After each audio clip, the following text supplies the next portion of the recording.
అర్హులైన పేదవాళ్ళకి ఇల్లు ఇవ్వాలన్నదే ఈ ప్రభుత్వం యొక్క ముఖ్య ఉద్దేశం. ఏదైతే ఈ రోజు మనం పట్టాలు ఇచ్చుకుంటున్నామో ఇంకా పట్టాలు ఇవ్వాల్సినవి కూడా ఉన్నాయి. అక్కడ కూడా మౌలిక వసతులు ఏర్పాటు చేయాల్సినవి ఉన్నాయి. వాటన్నింటినీ తప్పకుండా రాబోయే కొద్ది రోజుల్లోనే ఇల్లు అనేది ఆనాడు అసంపూర్తిగా కట్టిన ప్రతి ఇంటిని పూర్తి చేసి పేదింటి ఆడబిడ్డకి ఇవ్వాలన్నదే మీరు ఆశీర్వదించిన ఇందిరమ్మ ప్రభుత్వం యొక్క లక్ష్యము. కాబట్టి ఎప్పుడో మా తాతలు ఏదో చేశారు. వారు అధికారంలో ఉన్న 10 సంవత్సరాలలో పేదవాళ్ళకి ఎన్ని ఇచ్చారు. హుజూరాబాద్ లో కానీ ఇంకొక నియోజకవర్గం కానీ నా నియోజకవర్గంలో కానీ 119 నియోజకవర్గాల్లో ఇచ్చారు. ఈ ప్రభుత్వం వచ్చిన 2.5 సంవత్సరాల్లో రెండో విడత కలుపుకొని హైదరాబాద్ ని కలుపుకొని 8 లక్షల ఇల్లు ఇచ్చాం. భవిష్యత్తులో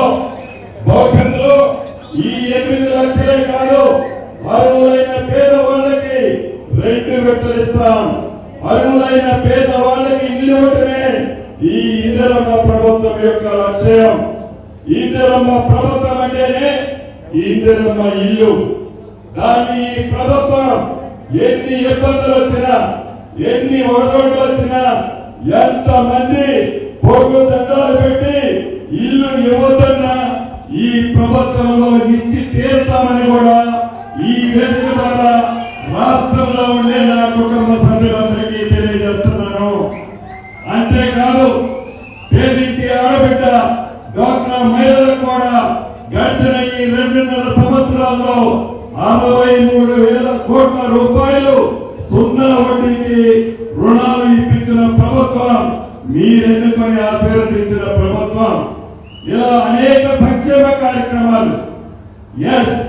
ఈ ప్రభుత్వం చెప్పని ఇంకా కొన్ని కార్యక్రమాలు ఇవ్వాల్సింది ఉంది. రాష్ట్ర ఆర్థిక పరిస్థితిని ఆనాటి ప్రభుత్వం కొల్లగొట్టిన కారణంగా అనుకున్నన్ని ఇంకా పూర్తిగా ఇవ్వలేదు. తప్పకుండా ఇచ్చి తీర్చామని కూడా ఈ వేదిక ద్వారా మీ అందరికీ తెలియజేస్తూ మరొక్కసారి ఇది ప్రజల ప్రభుత్వం.